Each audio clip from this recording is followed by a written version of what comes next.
It continues that generosity is also an evidence of love. It says in chapter 4, verse 34, there was not a needy person among them. Now, things get really weird in a church when we try to organize the ministry of the Holy Spirit. It gets really weird. So the Holy Spirit is convicting this person, go buy groceries for that single mom. And convicting this person, pay for high school camp for that kid because their family can't afford it.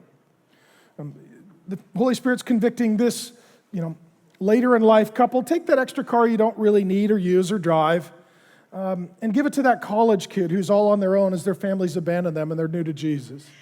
Right, the Holy Spirit's just sending out little assignments to God's people. And they're obeying that. They're sharing, they're giving, they're generous, so that nobody has needs. And it's not like they're calling the government, hey, God's people have needs again, because God's people are meeting the needs of God's people. It gets really weird when the church gets legalistic and tries to organize this. But we want to encourage this and ask you, as the Holy Spirit puts people in front of you and opens your eyes and opens an opportunity, we would encourage you to avail yourself to that opportunity and share and be generous and give. Love is sometimes what we say, I love you. Love is sometimes what we do, I want to help you. Love is often what we give, this is for you.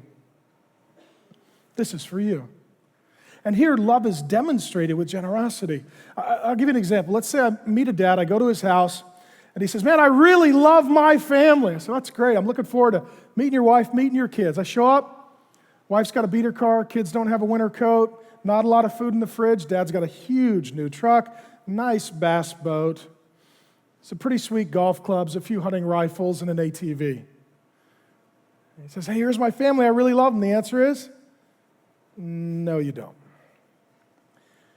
Because your wallet reveals your priorities. And you've bought a lot of things for yourself, but you've not given generously to your family or those beyond your family.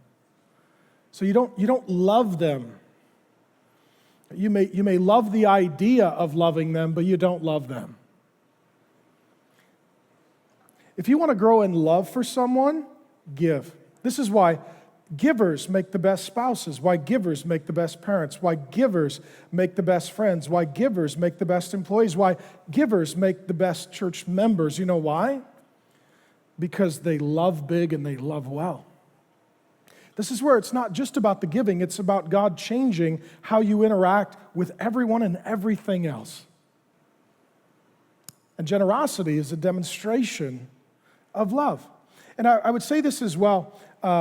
This includes our economic model at Mars Hill Church. So let me explain this to you. We're one church across 14 locations, and we work as one centralized budget, and we made this decision with the executive elders and outside counsel. What we didn't want to have is lots of money goes into the rich church, and they spend it all, and lots of money goes into the poor church, and they don't have any to spend. In a family, you don't favor one kid over the other, right? Right? Okay, this kid's barefoot, this kid gets sick Nikes. That's what my 7-year-old Gideon calls them, right? It's like, no, that's not right. You don't have one kid, living at a level that's very different than the other kids. You have some parity and equality across the family. So the way we do it is we have some of our churches that are more rich, affluent churches, right? Sammamish, Bellevue, Ballard, West Seattle, Shoreline tend to have greater giving. Rainier Valley, lots of single moms, lots of first-generation immigrants, lots of first-generation converts, not a lot of dads. It's going to be poor. So is University District and college kids, a lot of them. There's some great families there as well. There are also places that we're starting new churches, which means for the early years, they're not generating a lot of revenue. They're going to need some support.